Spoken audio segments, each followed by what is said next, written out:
the old 1 2 1 2. Bit of the old 1 2 1 2. Bit of the old. Bit of the old that there. Bit of the old 1 2 1 2. Bit of the old Space Jesus hoodie. Bit of the old Space Jesus hoodie. The old hood that won't stay hooded, wants to flop down. The old hoodie. 1 2 1 2. 1 2 1 2. Can I hear all that?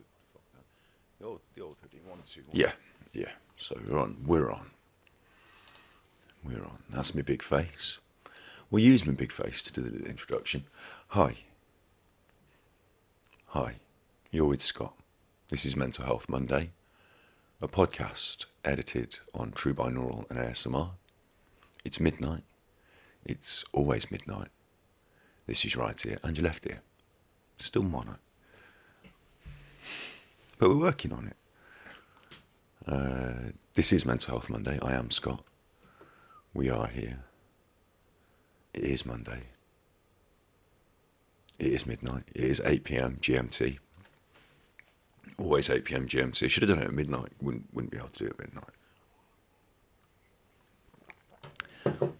And today we are, let's hit up the web browser. Boom.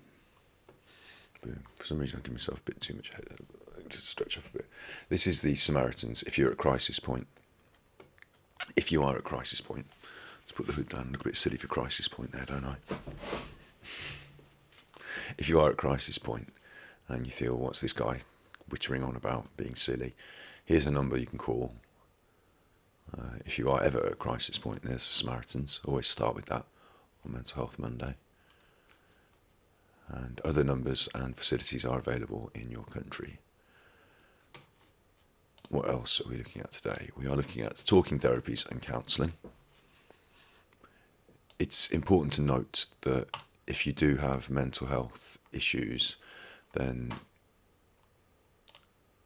antidepressants, antipsychotics, other forms of drugs may well be offered and may well be a good treatment for some of the symptoms that you're suffering with. That's for you to discuss with your doctor. We'll probably do an episode on drugs. I'm not going to do an episode on drugs. I'm going to do an episode where we talk about different drugs. We'll probably do that. But before we do that, we're going to look at the other forms of therapies, talking therapies and counsellings. And then we'll also have a little look at some alternatives, arts and creative therapies. So that's what we've got coming up today. Let's pop out chat. Let's pop you out. Let's get you popped. Let's get you popped and let's just get you shuffled up there. Just shuffle you up a little bit. You just shuffle up a bit there. Welcome. Welcome to the Mental Health Monday. Let's begin.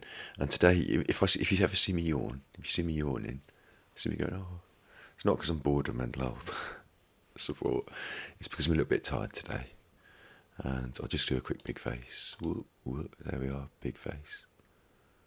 1 2. Let me just 1 2. There we are, big face. 1 2. Yeah, okay, still working. Tomorrow on stream at 2 o'clock GMT, Greenwich Mean Time, English time, British time, where I am. I don't know what time it is where you are, so I can't tell you what time it will be. But at 2 o'clock GMT tomorrow, we are doing our interview with the makers of Journey of a Broken Circle. Journey of a Broken Circle we played on stream. That's not stream, is it? There, look. This is my YouTube channel, Battery Exhausted. So if you want to view the playthrough, you can watch the whole playthrough on Battery Exhausted on YouTube, all edited there into nice little sections. And we're going to be talking with the developers of the game tomorrow at 2 p.m. GMT. It was an artistic game about breakups, about love, loss, carrying on, depression featured in it. So it was an interesting game. We're going to be talking with the developers tomorrow at 2 p.m. GMT. God willing. assuming I can get the Zoom working. So I'm a bit tired today. Going to be working hard leading up to tomorrow's broadcast still, but looking forward to going through this episode of Mental Health Monday, talking therapies and counselling. So let's get into it. The benefits of talking therapies. You're going to see this cookies thing come up a lot because I'm not going to bother touching it. The benefits of talking therapies. Talking therapies can help all sorts of people in lots of different situations. You may also hear them referred to as counselling, talking treatments, or psychological therapies. Talking therapy is for anyone who's going through a bad time or has emotional problems they need help with. For many adults, it may be the same or more effective than medicine. So that's interesting straight away, isn't it? Could be more effective than medicine. So I'm glad we started with these talking therapies as options. Complementary to medicine, probably working alongside would probably be a really good balance somewhere in the middle, somewhere. Can you get talking therapies on the NHS? That's the National Health Service in the UK. Yes, you can. Cognitive behavioural therapy. They also have the IAPT psychological therapies service. So yes. And they've got a little video there with some little faces. We're making a video here, so I'll just jump over that. You can obviously take a look at that as well. This is NHS Mental Health / talking therapies. Sometimes it's easier to talk to a stranger than to relatives or friends. During talking therapy, a trained counsellor or therapist listens to you and helps you find your own answers to problems without judging you. The therapist will give you time to talk, cry, shout, or just think. I've been to therapy. I didn't do any shouting at therapy, but maybe that's what you feel like doing. I'm not sure many therapists will be pleased with a lot of shouting, but definitely the talking, crying, thinking. It's an opportunity to look at your problems in a different way with someone who will respect you and your opinions. So that's good, isn't it? That'd be good. Just going to move the mic slightly.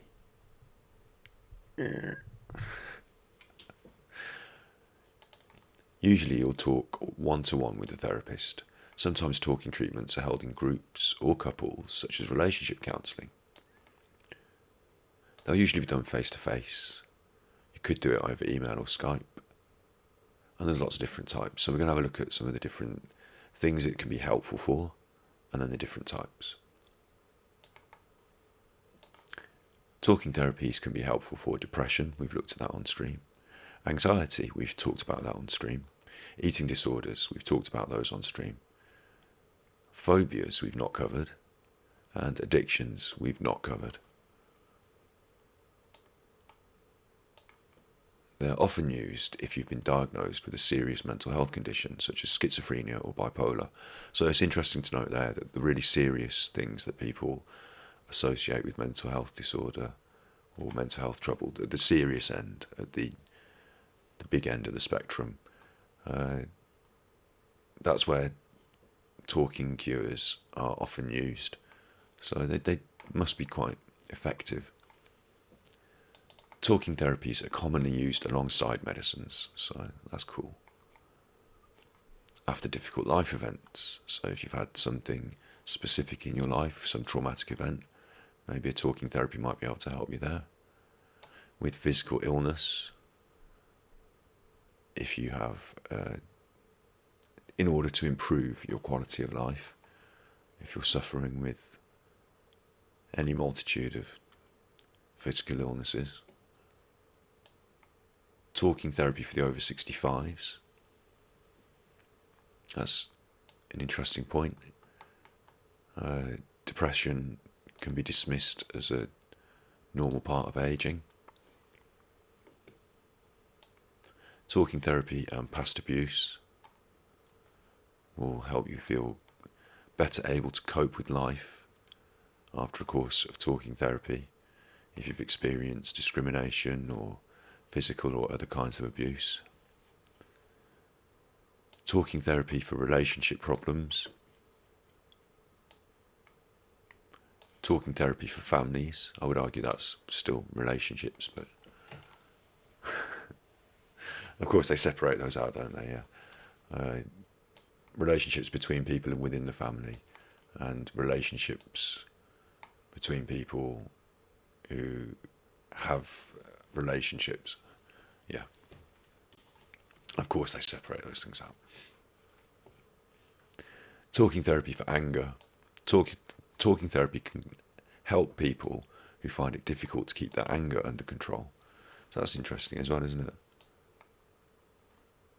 Again, we've just glanced over some of these things it can help you with, but all the serious problems, the big problems, and something really overarching and general, like anger, and something really specific like a traumatic event that might have happened to you. Talking therapies can help with all of those things. So it's pretty interesting and useful stuff, I imagine. Onto the types. Different types of talking therapy.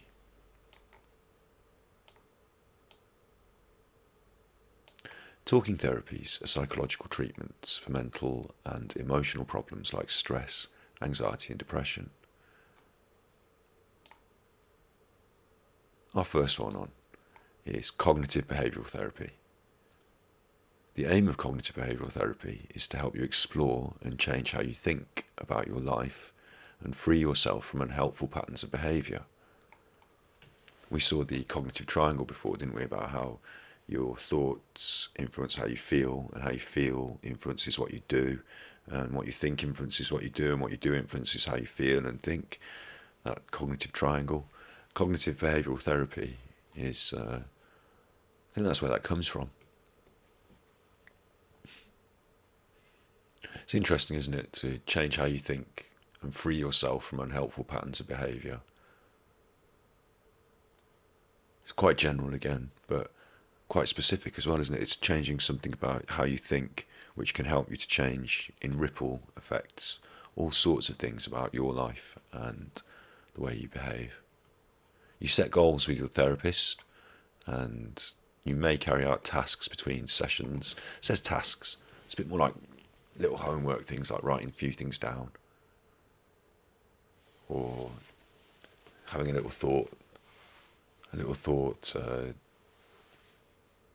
what would you say? A little thought game, a little thought experiment maybe. A course usually involves around 12 to 20 sessions, so it doesn't take forever. 12 to 20 sessions, 12-week course. CBT has been shown to work for a variety of mental health problems, including depression, anxiety, panic attacks, phobias, OCD, PTSD and bulimia. So again, it covers all these range of things. So it's got a variety of uses. So if you're suffering with any kind of mental health distress, maybe it could help. It's available for free on the NHS in the UK through the National Health Service. But you can also access self-help books, computer courses, and other things like that. Find out more, click down there. I'm going to carry on, of course. Guided self-help. Guided self-help is recommended as a treatment for depression, anxiety and panic. With guided self-help, you work through a CBT-based workbook or computer course with the support of a therapist. The therapist works with you to understand your problems and make positive changes in your life. Guided self-help aims to give you helpful tools and techniques that you can carry on using after the course is finished. During the course, your therapist will support you with face-to-face appointments or phone calls. That's quite cool, isn't it? It's like a more specific cognitive behavioural therapy based one-on-one, but also the self-help implicit in the title, something that that you work on together with someone helping you, and then you take on into the world and work at. That sounds interesting. Counselling, I guess, is what more commonly people think of when they talk about a talking therapy, where you're talking confidence to a counsellor. Of course, in these settings, counsellors and psychiatrists, they have more education on how to guide conversations or be a good listener, or knowing when things are red flags, or what things might help. Yeah, a counsellor might be trained. A therapist, a psychotherapist, certainly, will have been trained to deal with these things. So that's another good thing, isn't it? For someone who understands the sort of thing that you're going through and has been trained specifically to help with that. Yeah, that sounds like a good thing. You could be offered it on the NHS if you're struggling to cope with a long-term condition, if you've got chronic pain, if you've got an addiction, or if you're having fertility problems. Quite interesting, the options there they put up are different from the classic again. The classic psychological problems, psychological answers. But here we're looking at chronic pain, addictions, fertility problems, long-term conditions. It might be that you're suffering with something and you didn't realise that you could access a talking therapy that certainly might not cure some of these issues. I don't imagine that the talking therapy, the counselling, would be designed to cure chronic pain, but it might be that it could supplement or help you and your well-being in a different way than is being offered with drugs or medication or things like that. And it is being offered on the NHS. So that's a really interesting aspect of that. It usually consists of 6 to 12 sessions, they say. So it doesn't have to be a long term. Every Thursday I see the Tony Soprano, 7 series of sessions. It could just be a sort of 6 to 12, like taking a course, like going on a course, or something like that. Learning a new skill. 6 to 12 sessions. Counselling for depression has been specially designed to help people understand the underlying causes of their depression. So that's really good, isn't it? That could be really helpful. Well, you can take a tablet so that you don't feel so bad. Understanding what's causing you to feel bad might help you to directly be able to at least attempt, to take it on, to deal with it, to stop you from feeling so bad in a different way from taking a tablet. Counselling for depression is available through psychological therapy services. It's usually offered to people who have mild to moderate depression and have already tried other therapies such as guided self-help, which I think is fair. Excuse me while I just sup the tea and shuffle you about in chat a little. Sup the old tea, shuffle the old chat. I think that's kind of fair. I think it's fair because it's important. There's a limit, certainly in the underfunded NHS, on how much help can be offered at any one time across the board. There must be, just because of scarce resources. So I think it's fair that if you feel depressed, they offer you the other available services first, and the people that have got more difficult problems, more serious depression maybe, then through that system move on to a serious counselling service. I think that might be fair. It does worry me a little. Excuse me. It does worry me a little because if you are suffering with serious depression, you would hope that you would get the more serious help more quickly. But as we've seen and talked about on this Mental Health Monday before, the system is not perfect and it's underfunded. So if you feel down, if you feel a bit depressed, if you're a bit worried about your mental health, don't wait. Engage early. Get in contact with your GP. Get the ball rolling for these things. Because as we can see here, we'll be offered other psychological therapies, quite useful psychological therapies, before we get offered the deeper counselling for the underlying causes. So that's something worth noting. But it's there, it is on offer, and it is available, counselling for depression. Behavioural activation. I've never heard of this, so I'm learning with you now. We're learning together. Behavioural activation is a talking therapy that aims to help people with depression take simple practical steps towards enjoying life again. It may be offered one-to-one or in a group with regular meetings or phone calls with a therapist. So that's interesting. It's the first one so far that's included a group and regular meetings. That's a social aspect of therapy. That might be really interesting. The aim is to give you the motivation to make small positive changes in your life. You'll learn problem-solving skills to help you tackle problems that are affecting your mood. You'll usually be offered about 16 to 20 sessions.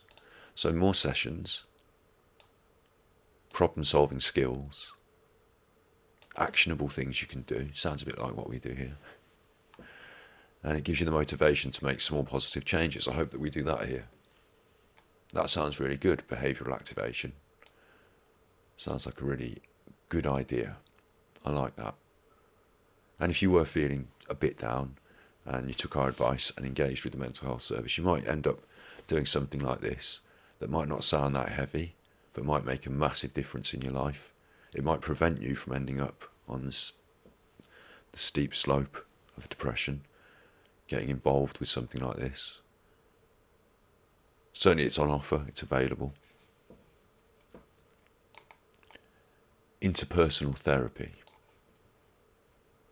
That sounds posh, doesn't it? It sounds interpersonal therapy.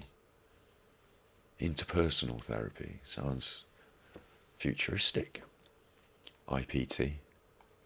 Interpersonal. It's a talking treatment that helps people with depression identify and address problems in their relationships with family partners and friends. The idea is that poor relationships with people in your life can leave you feeling depressed. That certainly sounds really reasonable. Poor relationships with people in your life can leave you feeling depressed. Yeah, I'd agree with that. And interpersonal, as human resource jargony as it sounds, means between people, doesn't it? Therapy between people, about your interaction. And that's why you can't do ASMR live on the internet. It's about your interaction with people, isn't it? That's all it means. It's a big word for people therapy. Depression can, in turn, make your relationships with other people worse. Yeah, we talked about that, didn't we?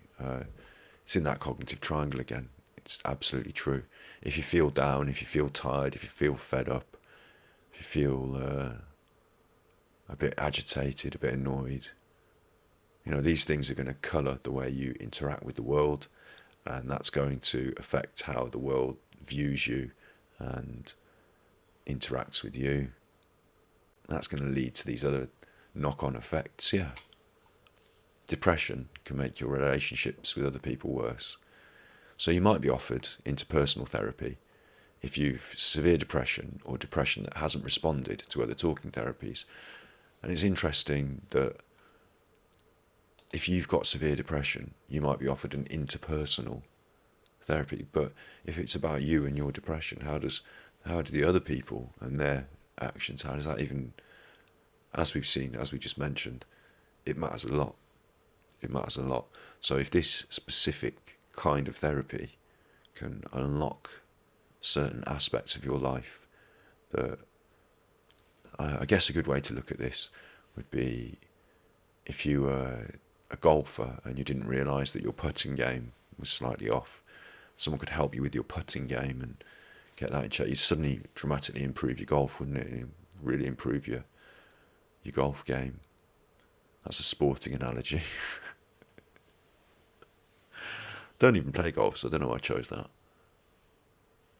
But yeah, it's just, this is about honing in on a specific aspect of how we're living, the interpersonal aspect, refining it, and really improving your golf game, and really improving your life through a small modification, a bit of a polish in this one area. Aloha. CBT is so useful for a number of topics. Yeah. 10 points. I should be able to give you points, shouldn't I? I should be able to give you points. 10 points. I agree with that. We mentioned it earlier. We had a little look at it earlier, but we're moving on now. These other therapies are sometimes forms of a cognitive behavioural therapy, sometimes branches of a cognitive behavioural therapy. And if, I think what's good as well, because we're saying good things, what's good is if any of us have been helped with any one of these therapies in the past, maybe it's worth being open-minded and seeing the other therapy ideas as opportunities, because as I learned recently, our journeys don't finish when we feel we've accomplished. We keep moving on, keep moving forward, and keep being affected by things. And maybe some of these other therapies can unlock new ideas and different things that we hadn't thought about. I'd never heard of interpersonal therapy before, and I hadn't really thought about examining my poor relationships with people in my life in relation to my depression as a sort of direct correlation, that if I have better relationships with people, I might be less depressed. I hadn't thought that directly, and now I have. I'm just going to have to stop parking my car across the neighbour's driveway. No, I'm joking. I don't park my car across the neighbour's driveway. But you know what I mean. Now I have, maybe I will think differently of the way I interact with people in an effort to improve those relationships, because sometimes I feel depressed. So maybe this is something that I can unlock. And I'm saying me a lot. I obviously think that you probably have good relationships with people, so I'm not going to offend you by saying that it's something you need to work on. But you out there in TV land, anyone watching this on YouTube, it might be good, mightn't it? It might be good. You never know. Eye movement desensitization and reprocessing, EMDR. I think a friend of mine talked to me about eye movement desensitization and reprocessing. I think a friend of ours on YouTube, Twitch is what we're on now, isn't it? YouTube. I think, a friend on YouTube, Tree.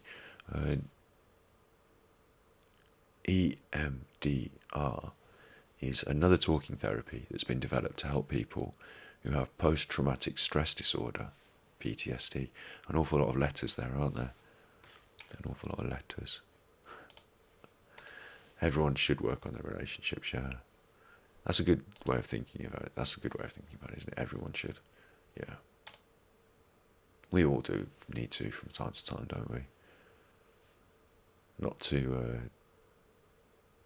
take things for granted, yeah. People who have PTSD may experience intrusive thoughts, memories, nightmares, or flashbacks of traumatic events in the past. EMDR, eye movement desensitization and reprocessing, helps the brain reprocess memories of the traumatic event so you can let go of them. Wow. I think again, I think this isn't the first time I've been made aware of this. I think I've heard about this in my recent past. So it's jogging my memory here, but it sounds like an amazing thing. Sounds like an amazing thing. Something that works on the way our brain works, which is great because that's, mental health, all in the brain, isn't it? It's how we think, it's how it works.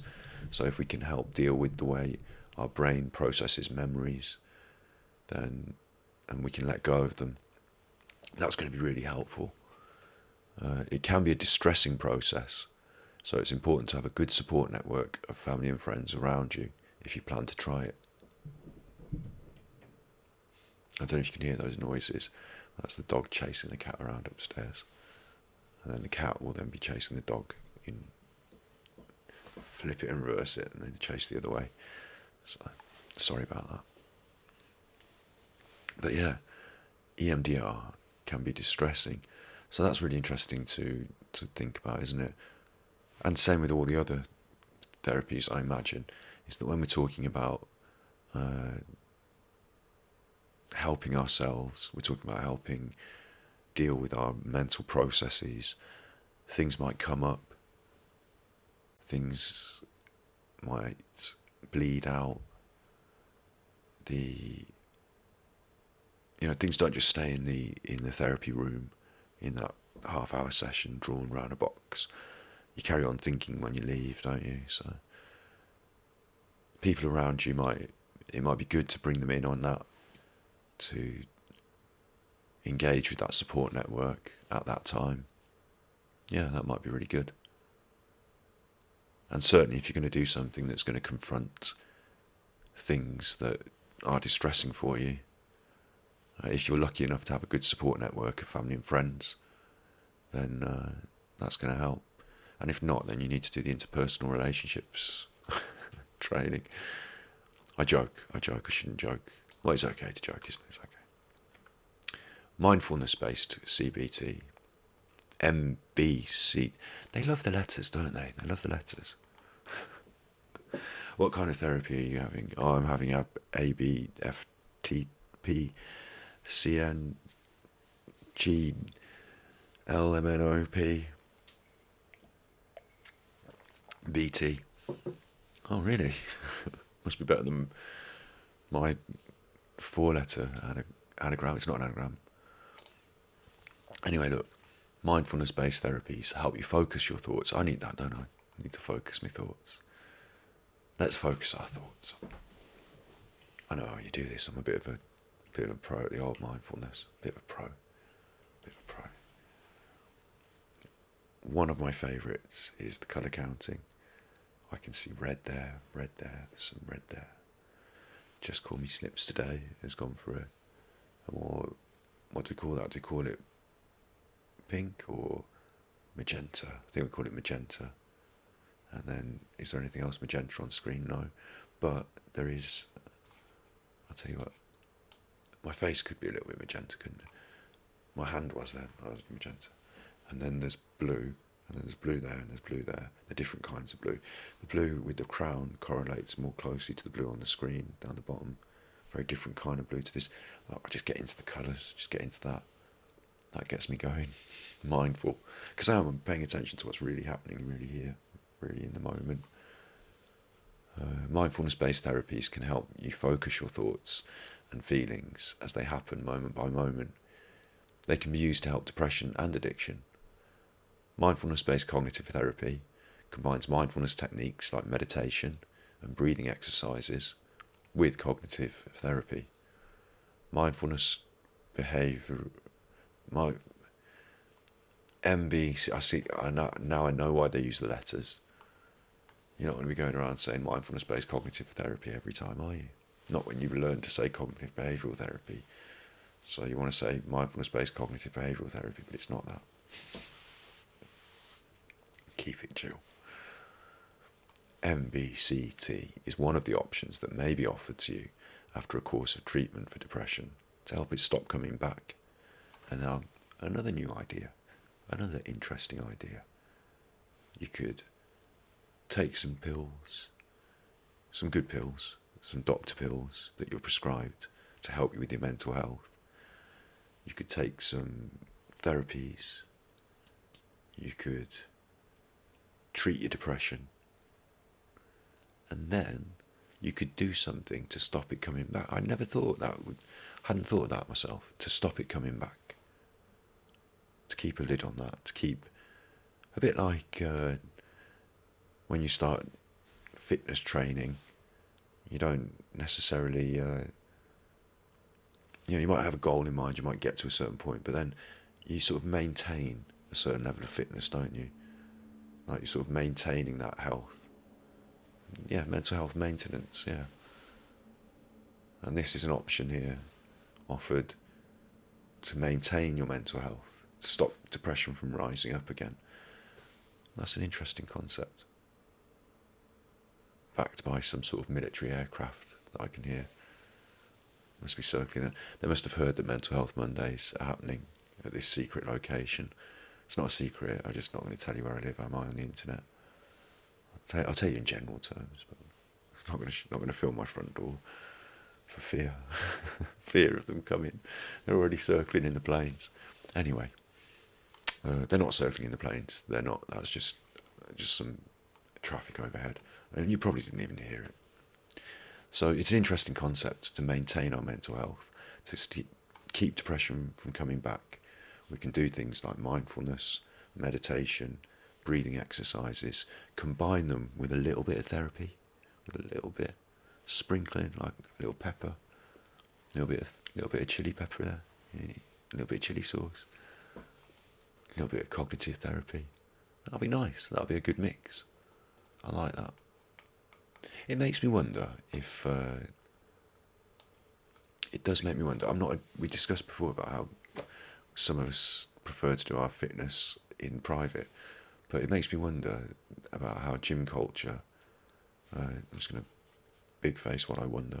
Oh, hello, big face. It makes me wonder if the way we have gym culture, you go there regularly to maintain your health. You do fitness on this and a bit of that. Got these machines, those things that you do. Maybe we could have some sort of mental fitness centre. Maybe we could work together as a Ganjipuka warrior crew. We could start a charity that creates these centres. That's quite a big goal, isn't it? That's quite a lofty goal. So we'll put that in the pin board for now. We'll put a pin in that for now. But it'd be good socially if we did it. If they offered it, the government, with my money that they took up my tax, they could, a bit like a gym, mental health centre, has lots of different courses running regularly. You can drop in, you can have a chat, you can chat to other people. Yeah. Maybe a bit more structure to it. I'm sure Mind, the mental health charity that we look at and we will look at on stream today, I'm sure they do that sort of work. But, at Orange Theory Fitness, we cheer each other on no matter what the level. That's why we get accused of being occultish, but it's nice for each other. Yeah, exactly. Like being mentally supportive of each other is part of a fitness experience, isn't it? You see, yeah, it's important. Yeah, I think we underestimate how important the mental health aspect is, and how we could interweave mental health support into more of our daily lives. Yeah, interesting concepts. Interesting concepts.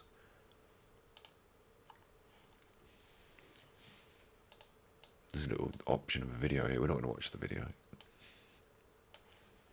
I don't have the copyright.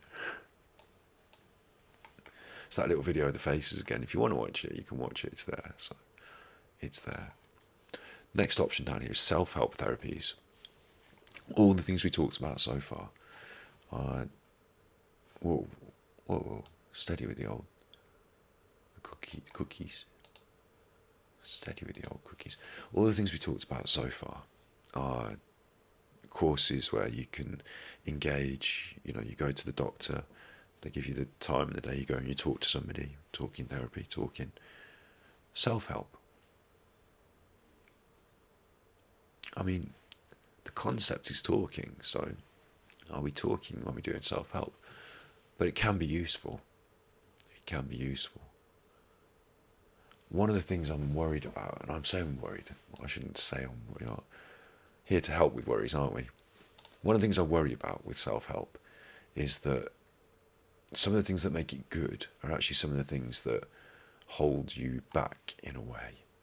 Some of the good things about these therapies that we've seen so far, the talking, the interacting, the interpersonal relationships, the commitment you make to yourself to go and be a certain place, a certain time, the pushing your boundaries, certainly if you feel anxious. I remember going to, just simply going to the therapy session made me feel anxious. So I remember that feeling. It was important that I did it and conquered it and went there as part of the journey.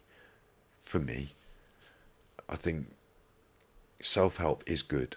We're going to see why it's good in a minute. But if you're looking at this and thinking, oh great, here's an option where I don't have to go out, where I don't have to talk to anyone, where I don't have to mix with people, where I don't have to sit in that waiting room, where I don't have to talk to that nurse, where I don't have to talk to the doctor or the psychiatrist, where if that's because that thing that's holding you back, that I don't want to do that, is part of your depression, is part of your anxiety, then allowing it to rule you and to not access the best, most beneficial help and to rule you and say, oh look, here's an easy out, here's self-help, we'll do it ourselves at home, we're not going to talk to anyone else, we don't have to, then I think that's sad that the depression and the anxiety would have won in that sense. And it's important to try and push and to do the things that you might feel anxious about, but are there for you to really benefit from. And with that said, self-help alongside it, brilliant, absolutely brilliant. Self-help, as we saw, to keep the lid on depression, something else you can do, onward and going forward, brilliant.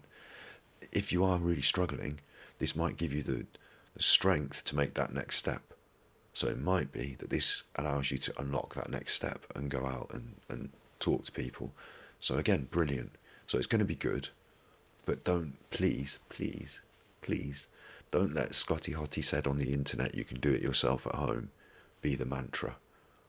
Scotty Hottie on the internet said, try and talk to more people. It's good for you. Okay? That's courageous. I don't know if it was courageous. I mean, in a way, yeah. But I think that's part of this. If you're looking at depression, anxiety, mental health, eating disorders, all these things, these people are the most courageous, silently courageous people out there. Not talking about myself now. I know people who have had eating disorders, and it's one of those things that they quietly suffer with it. They don't talk about it. You don't see it until it's serious, and it's maybe too serious. We've talked about eating disorders on the previous episode, haven't we? So I'm not going to divert and talk too much about that now. But they're courageous, living through that every day, living with it every day. Even not talking about it, they're courageous. And then to take that next step, to have that courage for yourself to talk about it, to go somewhere that you don't feel. When you're anxious and you don't want to go out because it makes you feel more anxious. The social situations, they make you feel anxious, don't they? But to do that, to take that courage, I would say you're already being courageous. You're already dealing with the difficult things. You're already doing that. You found a more comfortable way to deal with it, If you don't go to the busy place, then you don't have to have the anxiety. Yeah, okay. But you're already courageous because you're already somebody who's suffering with these things, who's been to these places, who's done it before, So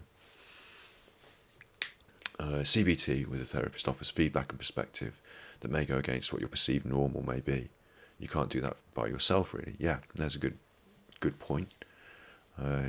Challenging your own norms, being able to step back from outside yourself and look at the situation, I want to say independently, that's not the right word, is it? To be impartial when it's you is really difficult. So, self-help. Well, I'm not going to go so far. Well, could there's lots of nice Americans about HMOs. Well, I don't know what an HMO. I'm gonna have to push. You're gonna have to shuffle that up a bit. Look, shuffle that up off the screen a little bit for the edit there. But I see your point. I think there's another issue, a serious issue that we should mention there. Yeah, that restrictive medical insurance. Okay. Yeah, actually, I don't understand the politics of medical insurance in America fully, but this is something that we should really mention. I'll tell you something. Self-help therapy. It's self-help therapy when it's free is great, because if it works and it's free, that's great. If it's being sold to you, then there's a problem, because you're paying for something that someone's selling you, and they're selling you the idea you're going to have a better life. So does it make you have a better life, or does the minute they've sold it, they don't care anymore because they've sold it? There's that problem there. And there's lots and lots and lots of self-help out there in lots of different facets, under lots of different guises. Some of it comes as religion. Some of it comes through politics. Some of it's Jordan Peterson. Some of it's, name somebody else. Instagram influencer, somebody else. Whatever. If they're trying to sell it to you, then it might work, it might be brilliant, or it might not. It might be snake oil. And you have to be able to discern and understand. And that's difficult, because if you're suffering with mental health problems, making those decisions, choosing who to trust is difficult. So what's fortunate for us here is, at least through what we're doing here, is we're looking at this through the prism of the National Health Service in the UK, and I'm judging it and vetting it. So I'm impartial. This is tax money paying for this. So it should be impartial for the good of the people. Hopefully we can trust this. And with all that caveat said,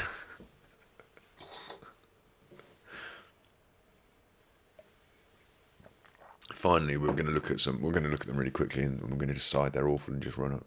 they might be good. All right, they don't look. There's nothing specific. Oh, that's fine. I thought they were going to give us a list of specific self-help things, but there's not. Look, they just say they exist. They can be a useful thing if you're short of time, if you can't get out, if you want anonymous therapy, they can be useful. Ask your GP, that's what it says. Ask your GP. You can get some on the NHS. Ask them for it. They'll refer you. So that's just like a holding page that the people making this website haven't finished. Apps and online tools. There are lots of apps online. We're not going to specifically... Oh, look, there's a selection in the NHS library. Thanks. Good. I was going to say they can't specifically... even if they're good, they can't say they're good, because that would be validating some private enterprise. And if they're validating it and it turns out to be bad, then they don't want to do that either. So they're being careful here. It talks about online support with a therapist. That might be interesting. You don't need much experience with computers or technology to use them, so that's interesting as well. Some people might be put off by the technological aspect, but you don't have to be. Even I can work this tweech. Am I eligible? I don't know, it depends. You have to talk to your doctor. Self-help books. Books are nice because you find information in the front or back of the book, or all the way through it. And what's nice about a book is you... Sorry, wait, I'm not going to tell you what's nice about books. I'm going to assume that you've read a book before. You're familiar with the concept. Well, I like to have my own little ideas and then to share them, don't I? I was going to say what was nice about that. I'm going to tell you now what's nice about a book. I am. I'm going to patronise you to that level. It's not patronising, not when you hear what I've got to say. You wait. So what's nice about books is that you keep them. They exist. You keep them in your there's no books over there. They're in the other room. You keep them all lined up on a shelf or just piled up on the floor. It's up to you. You keep them, right? And then later on in life, you can look back and say, oh, that book, I remember when I read that book. I remember the things in the book. I remember when they were new to me. I remember when I've read it the second time, really took it in. Have a little flick through reminder. But also, it reminds you of how you felt when you read the book. It reminds you of who you were. It's a physical object. It's got sentimental attachment. You know, I remember there's books from my childhood, and when I pick them up, I feel like a kid again. There's books from my mental health recovery. Recovery would imply, well, that's interesting, isn't it? Recovery implies some sort of trauma, disaster. I don't think, other than when I closed my hairdressing shop, that was quite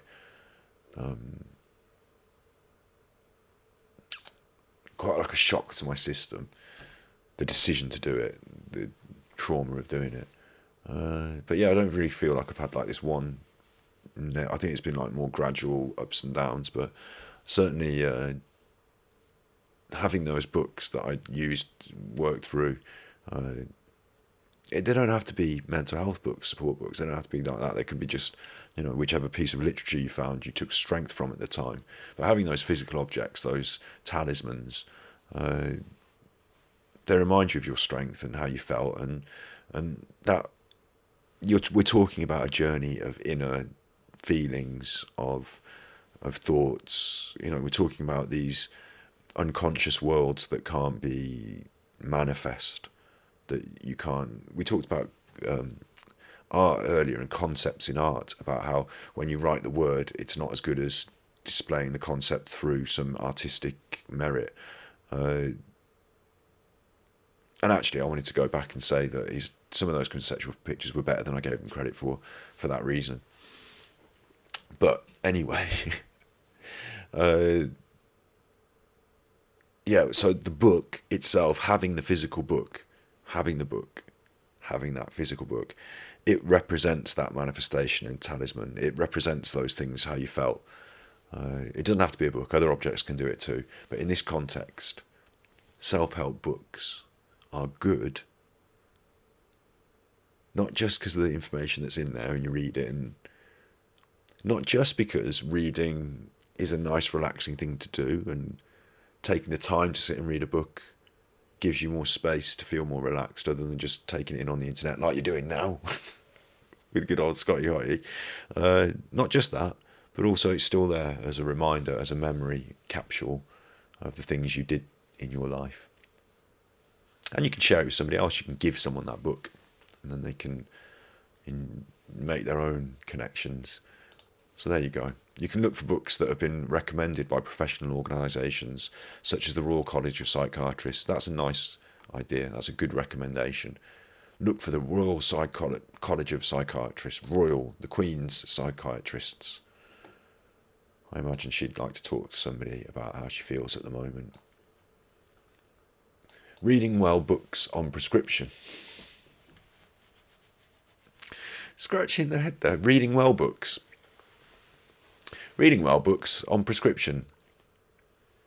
I assume this means like a well that you can put your bucket in and hoist up from the reading well. Because otherwise it's reading good books. You can get books on prescription. So there you go. That's mind-blowing as well, isn't it? That's something that I didn't know until today. Where have you gone? I've lost my chat. There you are. You're over there. Too many windows. So I didn't know until today that you can get books on prescription. But you can. And now you know. So let's all go and get our prescription books. Because it's free books at the end of the day. Overcoming self-help books. These books and CDs are recommended by Reading Well and cover more than 30 common mental health problems, including anxiety, low self-esteem and grief. Hey, I'd better get them, listen to them all, repeat it all back to you. But you go looking at these books and CDs because you need to come here and listen to me talking. No, of course, that sounds really good. Overcoming self-help. So there you go. They've got their own website, which we're not going to click right now, but it's there. And it sounds and looks really good.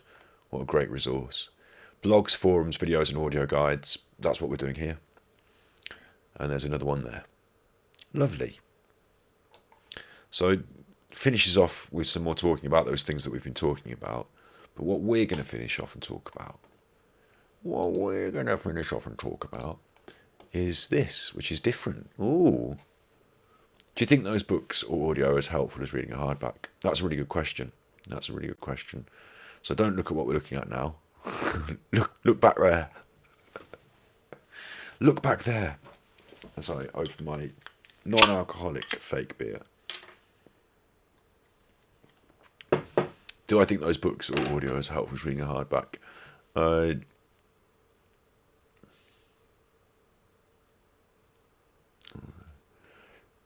Yes, I do. Absolutely. I think for a number of different reasons. So big face this. Well, big face. Dun dun dun. Scott's had to think. Scott's done to think. That could be my intro sound music, couldn't it? What about an audio ASMR of those helpful books? Yeah, do you know what? Two things. Okay, I'll address these in reverse order.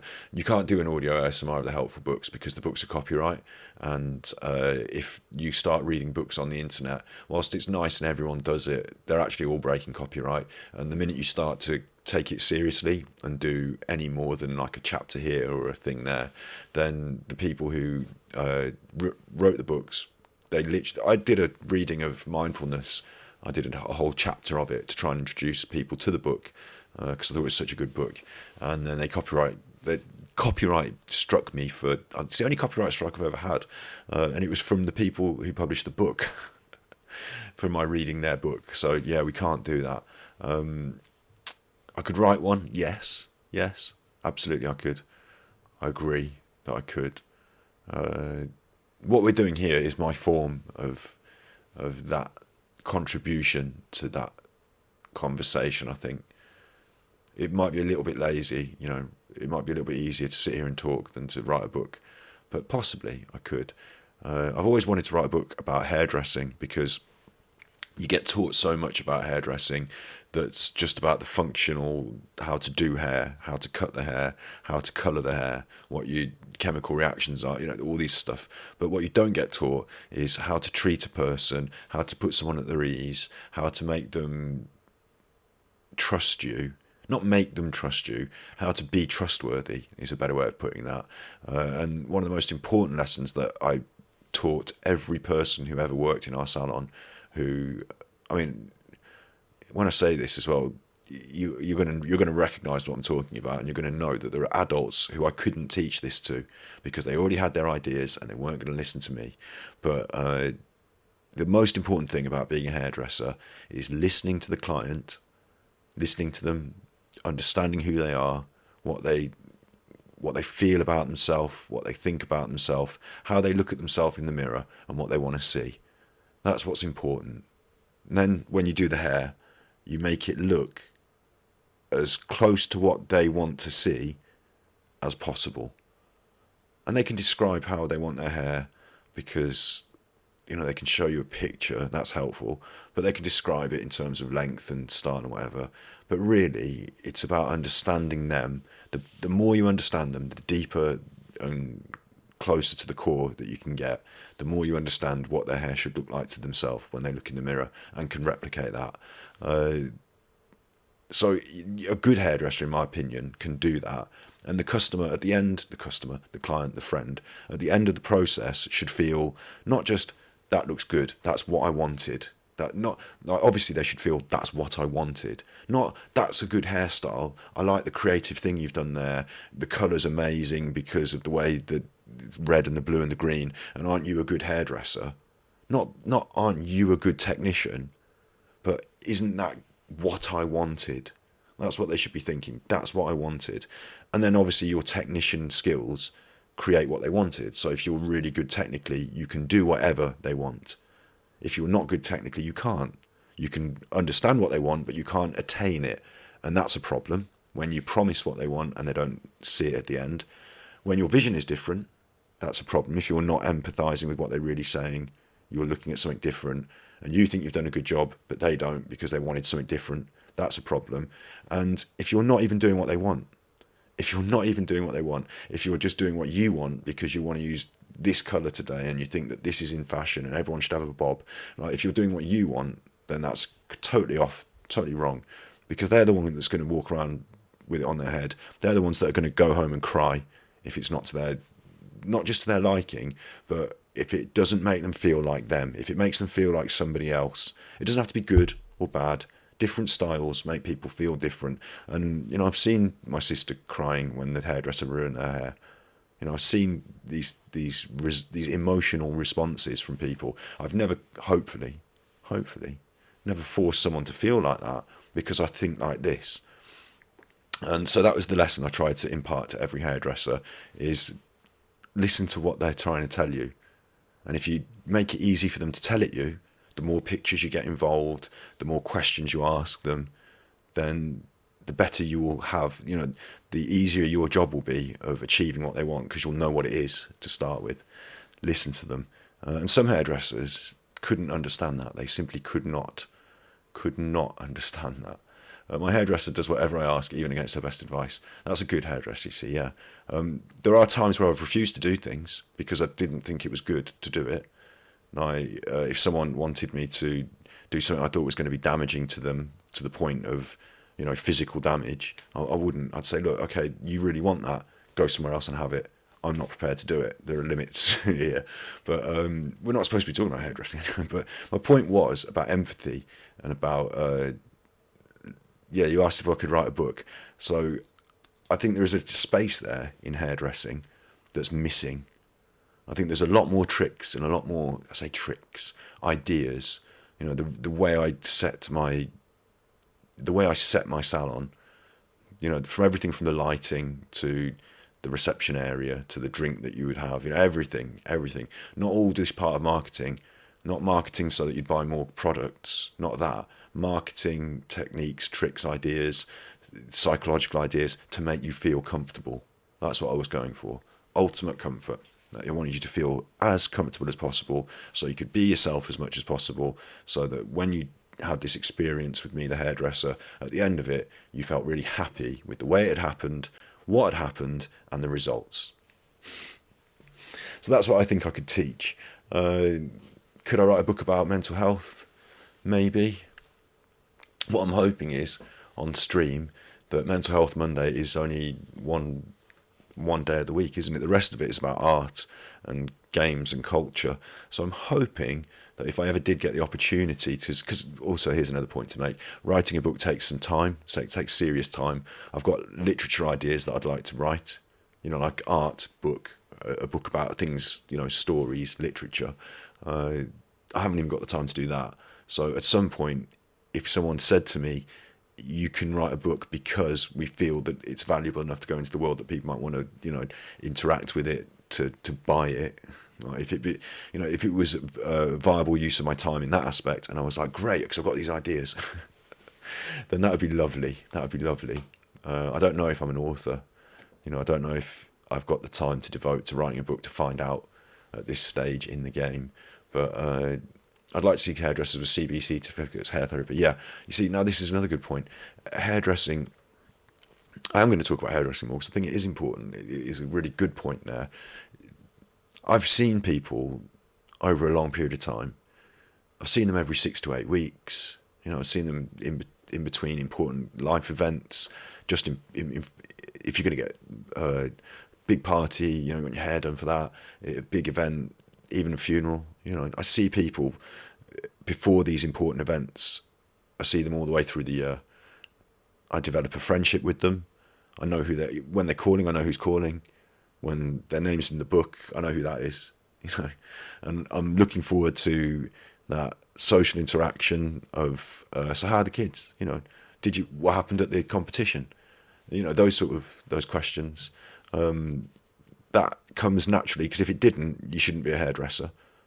I honestly think that if you're not interested in people in that way, if you don't care about people in that way, what's the point in being a hairdresser? Because that's all of your job, is to work with people. So if that bit isn't up into you, and I suppose I was lucky because I cultivated a clientele of people I got on with. I suppose every hairdresser does in a way. I didn't cultivate. Someone once came in a fur coat, and I refused them service. So I don't think I did refuse them service, actually. I think I did their hair, and at the end we put on the coat, and I was like, is that fur? And when I found out it was, then they were refused, never got booked in again. Thank you very much. Somebody else can do them, not me. So I suppose you do cultivate it in that way. But I think it's important, and in terms of therapy, you're not qualified as a therapist. No, not at all. Not at all. And yes, you should do some sort of certificates, because you will be talking to people on hopefully meaningful levels. And if you're not capable, and I suppose this is another reason, I blow my own trumpet, but I was able to progress through the ranks in hairdressing. I was able to go from a junior who was ignored and actually had the piss taken out of me a bit by the high elite salon people, because I started as a sweeper upper in a really elite salon, like an elite salon. So I was clearly seen as a figure of ridicule by them, but then I was able to work my way through to person who owns his own salon, has his own client base, is respected and loved by his clients, and they keep coming back because I do, like I described, a good job, and they know it, I know it, and I did fair prices. So that was good. I was able to build up my own business. So I've seen it all. And I think that my ability to deal with people in that way was the reason I was able to do that career. And some of the younger people, quite often they were girls. When I was at college, there was 2 boys at the college and everyone else was a girl, because it's hairdressing college. That's the social norm at the moment. That's how that was. It might not be at the moment. Maybe it's different now. But back then it was. But their ability to deal with people of all walks of life was not fully cultivated yet, as they were younger and more timid in some aspects. And certainly, when someone would come in of a different culture, or off the top of my head, a great example is if someone were to come in with in a wheelchair. And I know it's like, I'm not being discriminatory against, this is the whole point, is that for me it's just another person, so I don't have any negative how do we but for someone who's younger, more timid, with less life experience, and certainly if their day-to-day is being in a little clique and talking about hair and makeup, and that's their interest, and they're not interested in people, then when this different person comes in, they're like, oh, shy away, oh, who's going to be doing that one, who's going to do her hair, instead of, hi, nice to meet you, Scott, come in, let's get you in, let's just move don't worry about this, my hairdresser chair can just go out the way, you can stay in yours if you want, instead of just carrying on. And I suppose that ability to deal with people in that way was so important in that career, that I am surprised that they don't teach people how to deal with people in that way, in a serious way. And to have the opportunity, the option of being a therapist, maybe, every standard hairdresser does not need to be a therapist, but I've certainly been in situations where people have broken down crying, where people have explained things that are personal to themselves in the same way as they would a therapist, where my responsibility as hairdresser was not anything other than to do their hair, but my responsibility as human being was to listen, offer support. We talked before about not fixing someone's problems for them, just to, as you said, validate their feelings. Yeah, they trusted me, so they talked about these things. And also I had the authority to lock the door and like, not in a bad way, like, right, you're locked in, now you tell me or you're not going anywhere. Not in a bad way, but if I wanted, I could say, all right, I'm not going to go home, right, I'm going to stay here. You can tell me everything. I'll get the glasses out, coffee goes away, bottle of wine comes out, if that's the, whatever, I was eventually the boss, so it was up to me. And I would work late with people and they would, be relaxed and, we'd just have often a laugh, but sometimes a cry.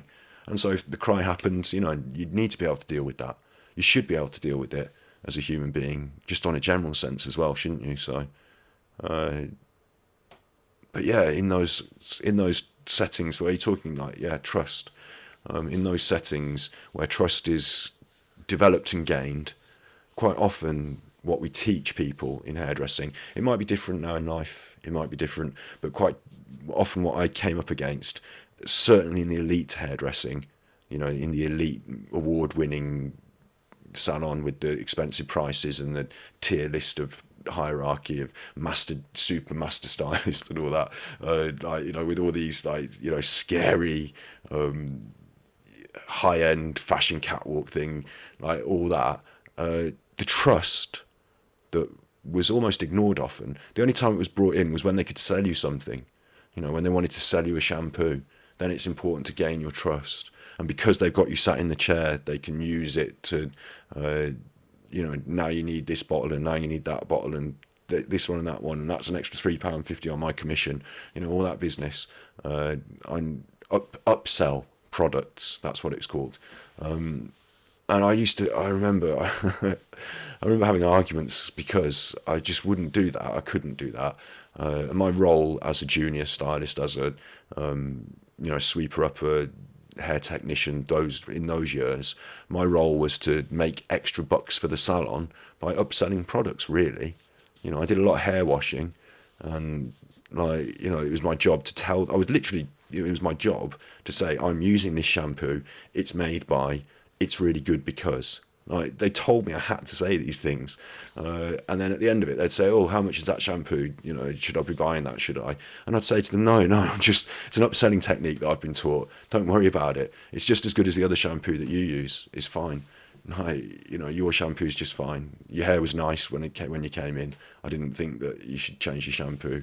Hair doctor Scott here is not prescribing anything. Please don't take my word for it. They just told me to say it." And then, obviously I got sacked, didn't I? But it's true. So there we go. That was some big face. Action. Back to the web browser, and I've buggered it up again, haven't I? I think I have, haven't I? No, it's gone out of sync. I bet it's gone out of sync. Yeah. That's magic, isn't it? Should we go back onto that screen and see if it'll make it work again? Has that fixed it? Has that fixed it? 1, 2. No, 1, 2. No, it's made it worse. I don't know. So we're going to be out of sync for a little minute while we look at arts and creative therapies. And what are we on to? An hour 13. So that's arts and creative therapies. Nice to see you. Nice to see you. Nice to have been here. I've had a good chat. I'm not going to linger over it every week now. Every week I have something planned for the end, and then we never get to it because go on for so long. But we will look at arts and creative therapies together because I think it's really interesting and really different. Panic attacks, doodling, creating things, finding words when you're angry. I thought that was really interesting ideas there. So we will look at these other kinds of therapies, these alternates. But I didn't want to call them alternative therapies because that paints things in a bad light, doesn't it? In a funny way, But yeah, so we will do that. And now I'm all out of sync.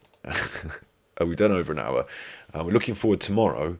We're looking forward tomorrow to our interview with the developer at 2 p.m. GMT. That's coming up. We've booked it now. We talked on the interwebs. I'm crossing my fingers that I will get Zoom working in sync. And I'm going to delete that picture that I went to by accident. That's going away. We're never going to use that again. We're going to get that all rigged up. We're going to be doing our interview tomorrow. And after we've done that and celebrate that big step forward that we are interacting with other people, other creatives in that way, presenting their ideas on stream through the form of the interview. We'll celebrate that, and then I've got to get onto your little pictures, haven't I? Got to get your little pictures, your little emoticons coming up. So there's all sorts of things to do still. Lots and lots of things coming forward coming at you in the future. Thank you very much for being here today on Mental Health Monday. Your contribution is more than welcome. It's interesting, informative. It offers spaces for us to explore ideas that I wouldn't have thought of on my own. So thank you very much. I really appreciate it. And I hope if anyone finds any solace in these videos or any support going forward, I think, good luck to you doing that going forward. I'll just quickly bring up the things we've been using again. Self-help therapies from the NHS, Mind a mental health service, Samaritans, a free service where you can call people if you feel in distress. Oh, look, some more diamond points. I'm calling them diamond points. I don't know what they're officially called, but I think they cheer me up. So they are cheers. They do cheer me up. Diamond points. They're nice. Thank you. I do appreciate that. We're using those diamond points. We're squashing all the diamonds together to make one big diamond. We're going to turn it into a wonderful computer. It's going to allow us to do. We do the work together. Thank you. We do it together. It's a group thing, isn't it? It's a group thing. It's your work, and we're going to put that to good use together. Not just by buying me a nice computer. It's for doggy treatment. Okay, I'll buy the nice doggy some treats and we'll get him on camera and show you eating them as a thank you. And I'll get working on all these other bits as well. We'll have the overlays when I can't do the overlays on the Mac, but when we get the PC, we'll do the overlays for your rewards, for your thing, thank yous and all that. And also I was going to say, it's not just about buying me technical kit. It's about enabling us to do things on stream. So whatever goals we have, whatever targets we set together, our future, we talked about starting a charity earlier, didn't we, about buying back, I forgot what it was, whatever high and lofty goals we set, we'll be using this as the engine fund. So we're also going to look for a sponsor, like an art sponsor as well. I'm not just expecting you to fill the car every time. God, do you remember when you're driving? This won't happen in the future. It won't happen in the future with the electric cars, thanks to Elon Musk. But when you're driving and you used to have to go and fill up and you used to have to go and put £2.50 in, and you have to, because otherwise you'd run out of petrol, wouldn't you? Do you remember that? I remember that. That's how I've been living. And then you go and they'd look at you in the petrol station like, what are you putting, why are you putting $2? That's not enough petrol, mate. And you'd be like, yeah, but it keeps me going all the way home, and then I don't run out, and then tomorrow is another day, is another $1, isn't it?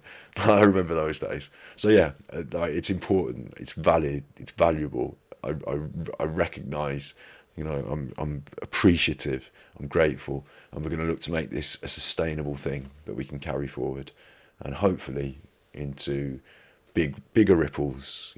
Keep those ripples. It's like waves, isn't it? Waves, ripples, yeah. Keep those ripples rolling. Thank you, Snips. I appreciate it. You be good, my little puckos. Back tomorrow with the Renegade Master doing the interview. Hey, look, capital K. Little capital K. See how I cheer up now when I see my friends on stream? Isn't it nice? Snips and capital K. Isn't it nice? It is good. It's the first time in a long time that I've had such positive feelings about feedback on the internet. Yeah. So I'm feeling happy. You've made me happy. Just by being here, you've made me happy. And on into the future. Yeah, okay, just in time for me to say bye. Hi, it's nice to see you, bye. You be good.